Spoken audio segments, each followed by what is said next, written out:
In this video, I'm going to show you how to make this walnut cutting board. It's 9 inches by 15 inches, has a juice groove and rubber feet on the bottom.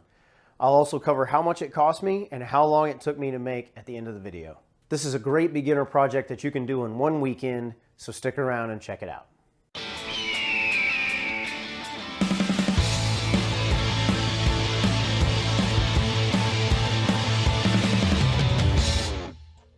So the first thing that I did is busted out this big old slab of walnut. Now I didn't use any plans on this, I just wanted to kind of wing it and see what I could come up with. So I marked what I thought I needed, then used a jigsaw to rough cut the piece out.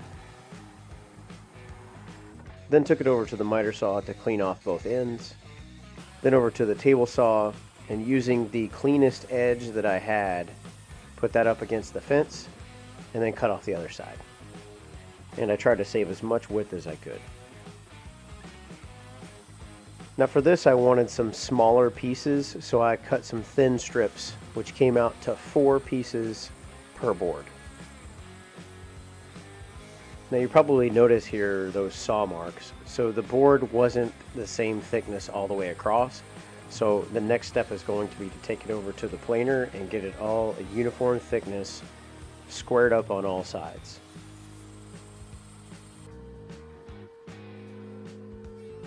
I'm happy to say it didn't take too many passes through the planer before I got to a uniform thickness. So here I'm laying out the pieces and trying to get the orientation that I like, with the grain patterns being distinct enough that it doesn't look like one solid board.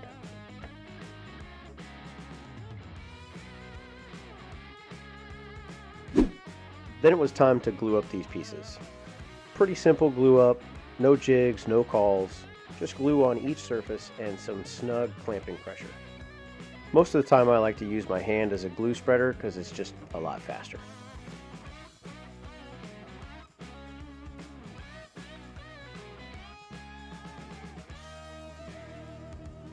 Once I got a couple clamps on the bottom, I used a playing card to scrape up some of the squeeze out. And yes, you have to use a joker. Then I grabbed a couple more clamps, snugged them up, flipped it over to scrape up some more glue squeeze out, which would save me some time later. And then it was ready to set aside to dry. Alright, so like I said, I wanted a unique pattern that I hadn't seen before. So what I'm doing here is cutting off another piece so that I can cut wider strips and then alternate between the thin strips and the wide strips just to give it some unique character. And you'll see what I mean later. This time I took it over to the planer first to get an even thickness, and then worked on the width of each strip. So here's what I was talking about. I'll alternate the thin strips and the wide strips throughout the length of the board. And now that that first board is dry, I take it out of the clamps so that I can get it to its even thickness, and then glue up the second board.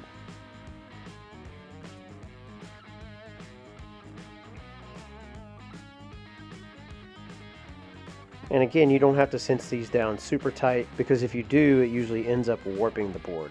You just need enough clamping pressure to make that glue bond. And then it's back to the first board to get that even thickness, to get all the glue squeeze out cleaned off, and then get it ready for the next step, which was to go over to my brand new table saw sled to cut it into 1-inch strips.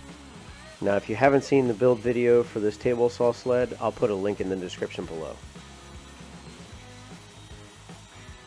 Once the second board was dry, I pulled it out of clamps and did the same thing.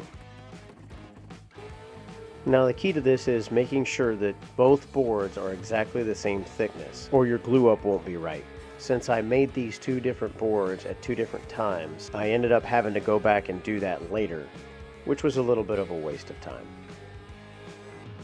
I used a 1-inch strip from the first board as a template because I wanted them to be the exact same width, which would save me time after the final glue up, getting it to its final thickness.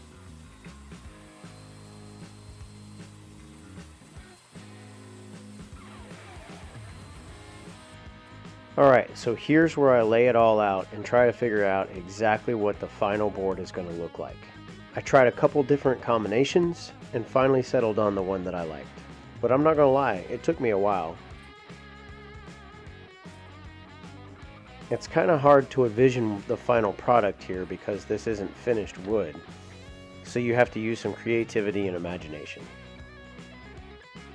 Now I used some mineral spirits on here so that I could kind of see the grain a little bit more. It didn't help a whole lot, but it gave me a good idea of what the grain's going to look like. And so this is the layout I decided on. So I wasn't exactly sure how I was going to glue all this up because I have this brick wall look to it. What I should have done was glue these boards together all at once. So the two wide pieces and then the 4 little pieces, so that I would have had one really wide board that would have been the length of the cutting board. But this is where I'm at. And since I can't glue these together like this, I'm basically going to have to glue it this way and this way. So I basically built this contraption so it will help me clamp both in this direction and this direction. So these joints will be clamped together and then all the pieces will be clamped together this way. It's a really simple build. It's MDF on the bottom with some Packers tape on top and then some 3/4 inch plywood on the sides that's screwed in from the bottom. I'm also going to use this clamping jig to make the juice grooves later, and I'm going to make it adjustable so if in the future I want to make bigger cutting boards, I can do that. And I'll show you what I mean later. So now it's time to get this glued up.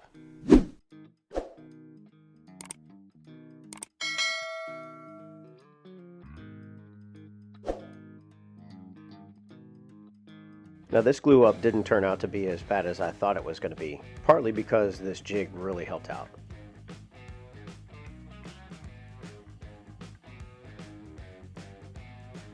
I used Titebond 3 here because I needed the extra working time, and it's food safe.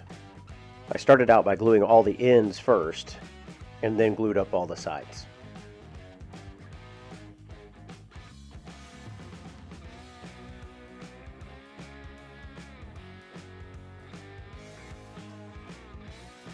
And once it was all set up, I put the other 2 walls on and then clamped it up. I used this shelf liner because the ends of the board were a little bit uneven, and so I was only going to be able to get clamping pressure on the parts that stuck out. This seemed to do a pretty good job of evening out that pressure and made sure all the pieces were well clamped.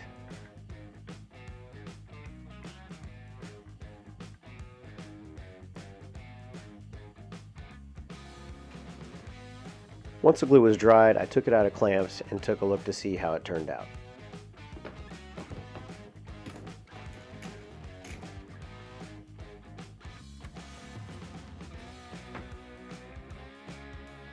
It ended up having a little bit of wobble, but I'm not entirely sure why. I don't feel like I had the clamps too tight, but it wasn't so bad that I needed a planer sled. I grabbed my scraper and got rid of the bulk of the squeeze out before taking it over to my planer to clean it up.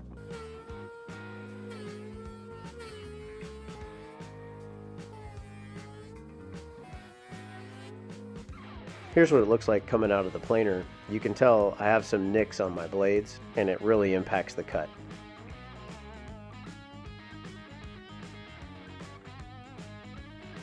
Fortunately, my wife got me a drum sander for my birthday, so I was able to clean it up in a few passes. Thanks, babe.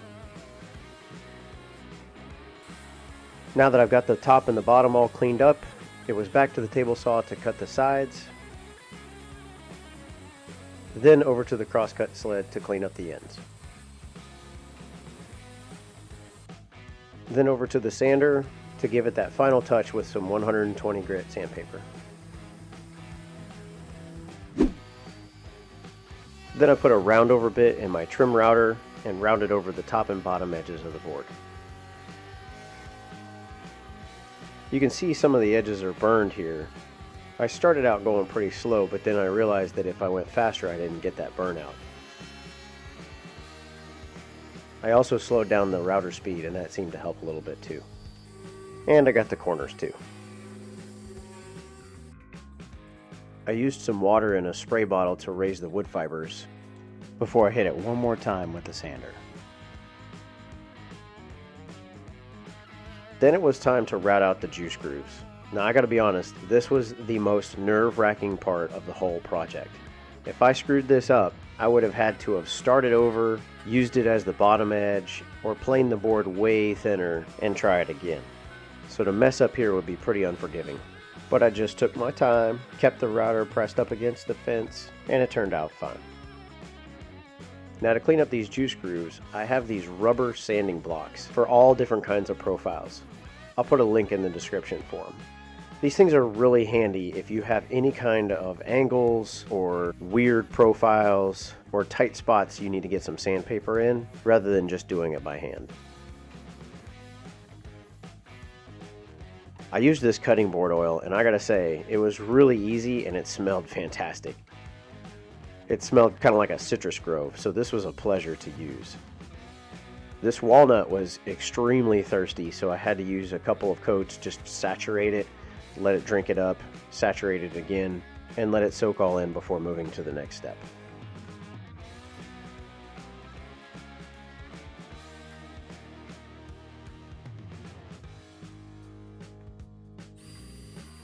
And I made this little jig as a template to make sure that I drilled the feet in the exact same spot in each corner. I'm the kind of guy that would rather use 5 minutes to build a jig than to spend 30 minutes trying to fix a hole that I drilled in the wrong place.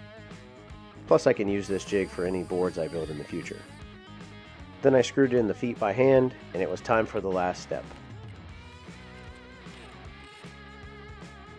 Now this board wax came with the kit that I bought, and I'll put the link in the description for that as well. It's super easy. I just took a clean old sock and applied it liberally, making sure to buff it out as I went. I'll probably reapply this a few times over the next few weeks just to make sure it has a good coat on the outside. And I gave it a little extra love in those juice grooves because that's what's going to see the most moisture. And that's it. This is how it turned out. I'm really happy with it, but to be honest, I can't tell the difference between the short pieces and the long pieces. So if I had to do it over again, I would do all short pieces. But I just love how the grain looks. And the wife's happy with it, so that's what really matters.